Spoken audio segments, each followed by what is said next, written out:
dito ngayon sa Puwersa Studio. Nagbabalik kami ngayon dito. Magiging naman para sa unang battle.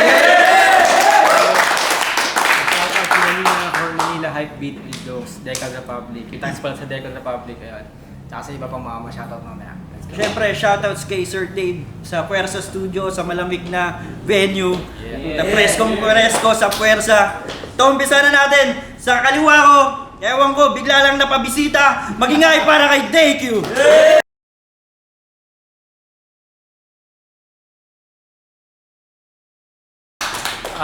Shoutout sa Rapkenyo, kay Reminster, kay Hypeman, kay Kedo, kay Dian, kay Stran, sa iba pa. Shoutout sa Barabara. Sa Barabara, shoutout. Shoutout sa Barabara Rap Battle.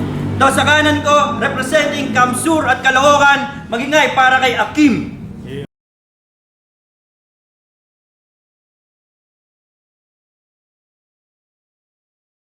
Gaming Control of Battle League, EMP, TSK, TV3, Albay 4500 Brown Locos. Ayun, panalo si Akim ng toss coin. Pinili niyang mauna ang magpi-freestyle. First round para kay DQ, pakinggan natin. Yo. Game? Tanong lang ako. Naranasan mo na bang mag-rap habang kinikiliti sa itlog? Hindi. Pero game. Ito yung binigay na kalaban sa akin. Talaga. Siya nga pala si Akim. Dapat pangalan mo Mangga. Kasi mukha ka namang maasim. Pero tinanggap mo pa rin yung laban. Kahit walang saysay ang pag-aalay mo ng pawis. Kahit ilang beses mo akong kagatin, di tatalab sa akin ng taglay mo na rabis. Kasi tuwing battle mo, lumalabas yung pagiging sablay mo na artist. Para kang si Bronny James. Magaling ka lang sa practice. Tangina, pag ako sumargo, mala AJ Manas. Pero nung pinanood ko yung battle mo kay LJ, siya daw si Temu Batas. Nabasa ko yun sa comment section, gago. Kaya tangina ka. Kasi, tingnan nyo naman, yung kalaban niya, hindi na nagpakita. At yung isang rason, kasi sobrang hina. Kaya anong pakiramdam na binastos ka ng kalaban mo? Kaso yung pamalit, gago, mas tarantado to. Kaya yung pok-pok pong nanay, tangina, di ko yan papansinin. Bukod sa pok-pok mo rin kapatid, di ko yung gaganunin. Kasi good boy na ako, di na ako mandadamay ng nanay, ate, kuya, bunsong kapatid, lolo. Pero tangina ka! Kasi masyado namang mahina yan. Parang Raisa sa Itbulaga. Tangina. Gago pag titripan lang kita dito. Masasaktan pati anino. Sobrang wak mo, tangina ka. Hindi ka matatawag na pabibo. Ulol. Mahina ka klase. Tangina, nung bata ka, binubugbog ka ng iyong kaklase. Freestyle lang to, gago. Pero masyado kang kinawawa. Isipin mo, wild ka sa battle pero mukha kang chihuahua. At last, di ko na masyado pahabain pa. Kasi masyado ka lang mababastos. Pero salamat kay Boss Ringel. Sa entrance din niya ako pinaggastos. Time first one para kay Akim. Spit ko lang yung round ko, pukin ng inaw. Pukin ng ina mo, super LI. Sabi niya may hina daw ako. Tangina, sinabi mo daw ng hina, mas lalo pa nagningas. Paano magiging mahina? Kailangan pang hindi pumunta yung kalaban para lamang makaiwas. Kasi kalaban ko dapat super LI. Kilala sa estilong pande-distract para kunyari may bitaw. Panay sabat yan at likot ko lang na lang ay magsayaw. Galawang desperado para umusad. Oo, sa atensyon ay uhaw. Kaya nga bumawi sa unnecessary movement. Kasi dun lang siya merong galaw. Kasi alam namin fake ka. Di mo yun matatago sa iyong action. Galaw-gaw ka lang tanga para makasungkit ng reaction. Pero sa akin di yan uubra kahit ikay mang distraction. Ako ngayon si Juggernaut, bale wala. Itong sanay lang man-distract sa sanay na sa distraction. Kaya ako ang consequences sa aksyong gawa mo. O di kita aamuhin. Simple lang mensahe sa ang letra bro. Kahit di naklaruhin, surbultoy end sa bitaw ko. Parang tuldo kung susumahin. Dahil pag nagbitaw ako ng punto, sigurado na may tatapusin. Kaya sa lahat na nagi mong kamatch, ako ay ibahin. Sa bawat paglapag, sigurado madiin. Always heavy aking bara. Di mo to kaya tansyahin o mabigat to na sobra. Sa sobra na bigat, di mo na kaya timbangin. Kaya ito ay tempuangin at suwiin hanggang dugo sa kanyang ulo mamo. Pero sa ginawa ko yun, magpasalamat ka pa rin. Dahil lalaging laman ang ulo mo. Pinakita ko pa lang kung anong klase kalaban mo. At kung tingin mong mabait ako, pues ikay nalinlang bro kasi balita ko. Nasa sinapupunan ka pa lang ng ina mo nang iwan ka na yung tatay. O huwag ka mag-react masyado, di ko trip mga ganyang bagay. Cause it's between you and me. Rekta lang ako sa bakay, parang galawang pro na hitman, walang inosenteng nadadamay. Walang inosenteng nadadamay kasi play clean. Kumbaga sa basketball, walang hawi. Pero pag ako nagangina, nanggigiba parang buhawi, kaya bumawi, kasulat. Kung gusto mo umubra, magpakita ka ng panggulat, di yung puro forma, parang yung pino-front niya, kala na ang cool niya. Eh alam namin peke lang yung angas mo, parang John Vic Rimulya. Inang-ina. Partida, pinakita ko. Partida, wala pa ako masyadong angle sa reference sa linya. Buong round umikot lang halos sa pagka-lame niya. Ginawa ko na ma-expose sa dehin ka, mabisa, galing mo parang flood control, wala kami nakita. Time, second round para kay Jay. Yo. Tangina. Sobrang lupit. Pero ilang ako napasabi ng pero. Tangina, pinatunayan niya. Siya yung batas Galitemo. Tangina. Tsaka Super Eli. Sa dami mong event na pupuntahan, bakit hindi pa yung sa rap lines? Gago, ban ka na kay bossing. Gago. Pag aabangan ka niya, sasagasakan niya, gago.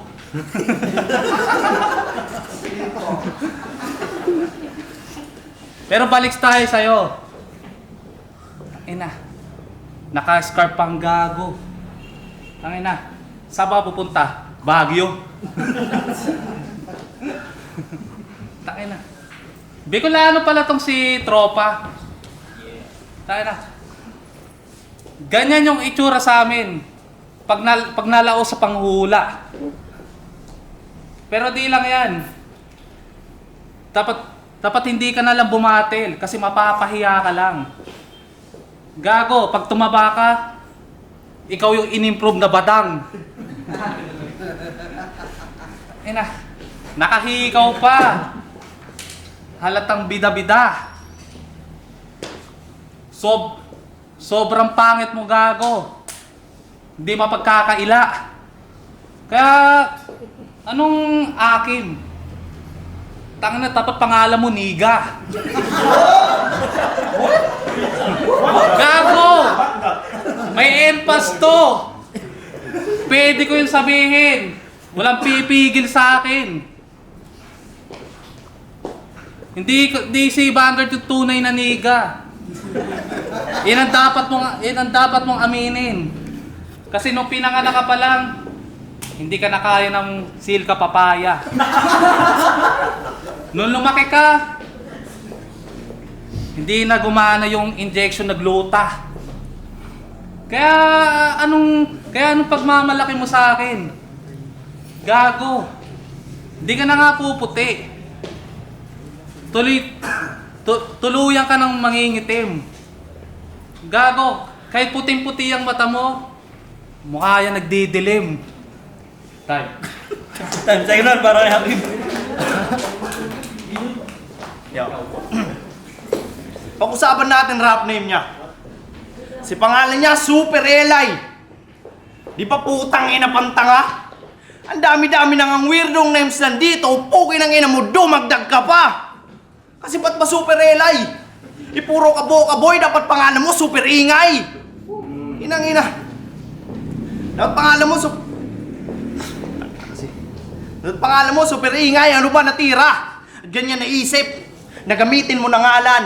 Okay naman yung ilay-milay mo na gamit, pwede mo pa nga yung pangalandakan. Pero behind that name na silip, at akin pang nalaman, pagiging super niya at tough guy parehong gimmick. Kasi nga karakter lamang.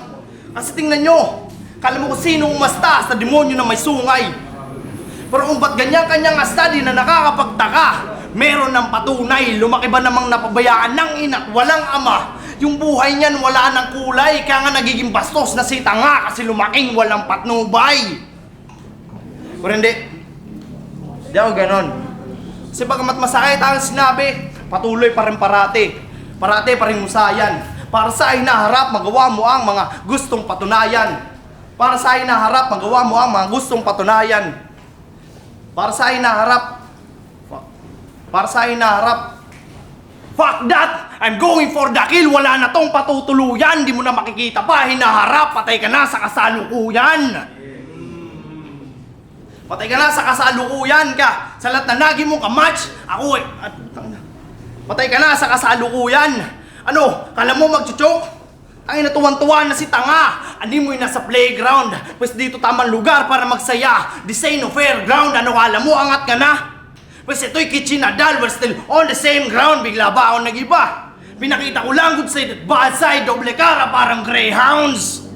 Inang-ina, kaya mas better umatras or take a quick bounce.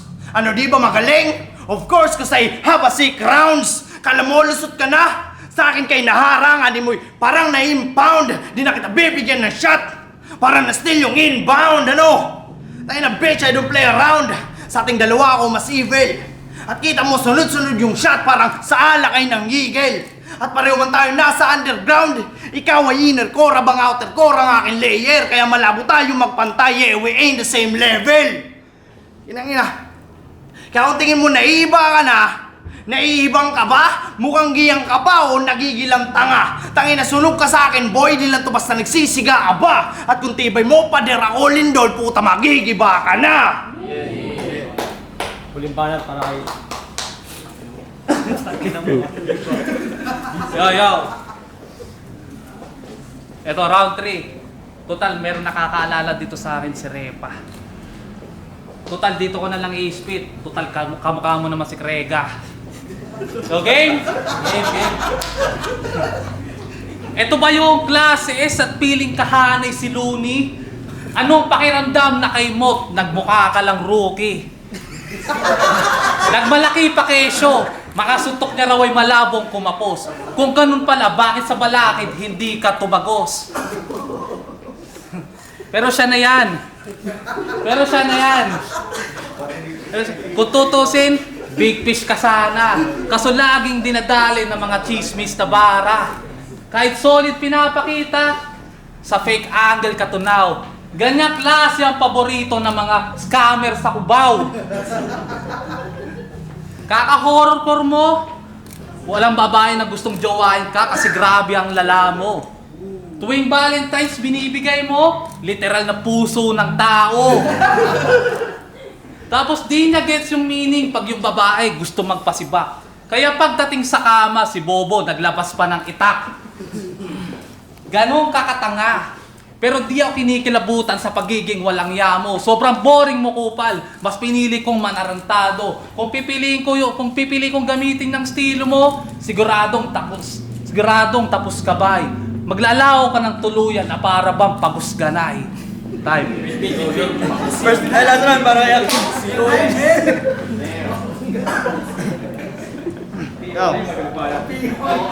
Naisip ko lang. Bakit ba ang daming MC na tulad niya? Yung tipong puro yabang alaws naman ibubuga. Bakit ba ang dami niyan? Yan ang nakakapagtaka. Di naman nanganganak si Badang pero ba't ang dami niyong tanga? Tangin na nagribat yan sa FRBL kontra kay Val. Ang kilabot sa nanay nito ni Abno. Sabi niya, nakilala daw yung nanay ko sa bar. Tawan nyo naman, abot abdo.